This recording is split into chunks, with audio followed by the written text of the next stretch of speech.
आज राजेश पायलट की पुण्यतिथि पर लगभग पूरा राजस्थान के बहुत तमाम सारे लोग यहाँ पर उमड़ने वाले हैं। किस तरह की तैयारी, आज मेरे साथ डीसी बैरवा जी है, किस तरह की तैयारी है, कैसे आज का ये आयोजन यादगार बनेगा?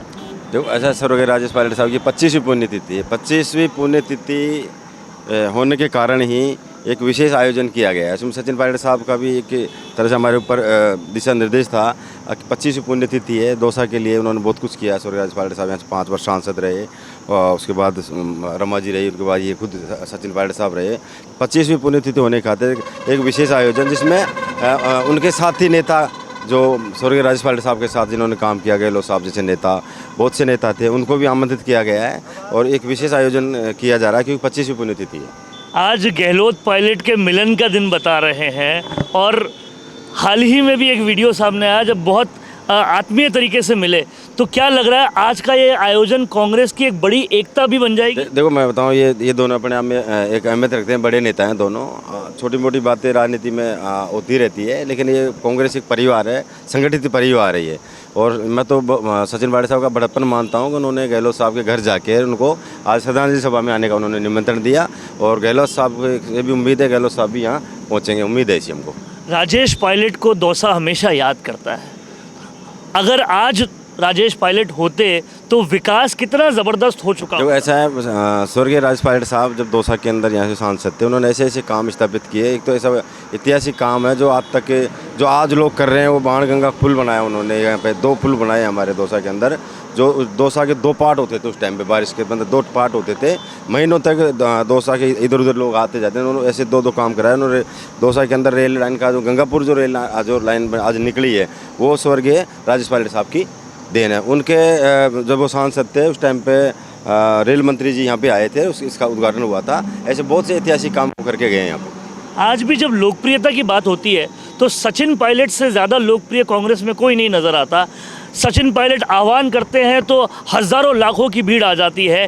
क्या ये अब आला कमान को एक संकेत मिलना चाहिए कि कमान उन हाथों में दी जाए जो कांग्रेस की फ्लाइट को तेज़ी से उड़ान भरवा पाए? देखो ऐसा है, समय अपने आप में परिवर्तित करता है, समय अपने आप में परिवर्तन चाहता है। ये सबको पता है, आला कमान को पता है कि आने वाले समय में क्या होने वाला है। ये सबको पता है इन चीज़ों का, क्योंकि समय के हिसाब से कांग्रेस को जो राहुल गांधी जी ने भी संदेश दिया है, अगर जो बूढ़े घोड़े हैं वो आराम करेंगे, नए जो घोड़े हैं वो दौड़ेंगे, ऐसा राहुल जी का संदेश है। तो उसी की तर्ज पर अगर चलते हैं तो स्वाभाविक बात है कि सचिन पायलट साहब का कद आने वाले टाइम में बहुत बड़ा होगा। सचिन पायलट से ज़्यादा निष्ठा कांग्रेस के लिए अभी तक किसी ने नहीं दिखाई।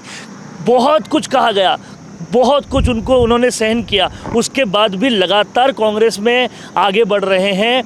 चाहे उनके सारे दोस्त तो वो कांग्रेस छोड़ के चले गए हों, लेकिन वो अभी तक, क्या इस निष्ठा का फल मिलेगा? देखो ऐसा है, मैं बता दूँ, आज जो सचिन पायलट साहब जिस कद पे हैं, जिस स्थिति में है, वो कांग्रेस के महासचिव भी हैं, डिप्टी सीएम भी रहे हैं। वो सब कुछ एक आज स्वर्गीय पायलट साहब की जो पुण्यतिथि मना रहे हैं, उनकी देन है, उनकी देन है। उनके पद चिन्हों पर चलने वाले आदमी हैं, उनके पद चिन्हों पर चल रहे हैं, जब भी तो आज यहाँ तक पहुँच गए। नहीं तो इनके साथ ही तो लोग चले गए, उनकी सोच की बात थी। लेकिन मैं मानता हूँ आने वाले समय में सचिन पायलट साहब का भविष्य ठीक है। किरोड़ी लाल मीणा कहते हैं कि राजेश पायलट मेरे भी बहुत अच्छे दोस्त हैं, क्या आज वो भी आएंगे आप? ऐसा मेरी बात सुनो, ये तो राजनीति में आमने सामने चुनाव लड़ा, मैंने भी किरोड़ी लाल के बाबू सिंह के सामने चुनाव लड़ा है। ये बातें अलग है कि वो अच्छी दोस्ती होती है। आज हमारे भी यहाँ उठते बैठते हैं, एक साथ उठते बैठते हैं। एक राजनीति का आमने सामने चुनाव अपना पार्ट अलग है, लेकिन ये अच्छी बात है। किरोड़ी लाल जी अगर यहाँ पहुँचे तो बहुत अच्छी बात है, बहुत अच्छी बात है। तो ये थे डीसी बैरवा, जिन्होंने साफ साफ कहा कि राजेश पायलट का योगदान नहीं भूला जा सकता। वो अगर होते तो और ज़बरदस्त विकास होता, और अगर कांग्रेस को रफ्तार देनी है तो आला कमान को भी समझना होगा कि अब कमान सचिन पायलट के हाथों में दी जाए। बहुत बहुत शुक्रिया सर हमसे जुड़ने के लिए। भारत का सबसे तेजी से बढ़ता हुआ डिजिटल न्यूज चैनल, जिसका परिवार 4,17,000 लोगों से भी ज्यादा बढ़ रहा है। वो संवाद न्यूज चाहता है हर जिले और हर राज्य में मीडिया पार्टनर्स। तो अगर आप बनना चाहते हैं संवाद न्यूज के पार्टनर्स, तो कांटेक्ट करें नीचे दिए गए नंबर्स पर। इसके अलावा अगर आप वीडियो एडिटर बनना चाहते हैं या फिर न्यूज इंडस्ट्री में बतौर इंटर्न सब सीखना चाहते हैं, तो संवाद न्यूज के जयपुर हेड ऑफिस में काम करने के लिए संपर्क करें स्क्रीन पर दिए गए नंबर पर।